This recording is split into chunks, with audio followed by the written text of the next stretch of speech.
Նրա հայտնվելը մեր դպրոցում նման էր տոտ կեսօրվա բութ քնի պահին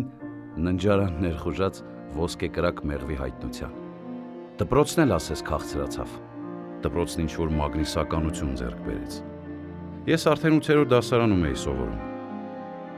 Մինչև ականջներից ծայրը սիրահարված էի ուսուցչուհուս։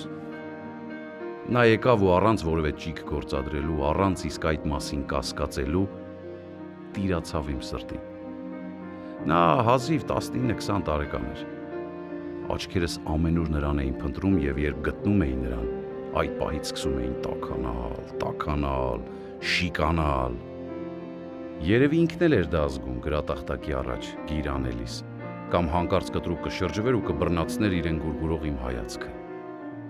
Ես գողության մեջ բռնվածի նման շփոթվում էի։ Ինքը ժպտում էր ու ներողամտորեն օրորում գլուխը։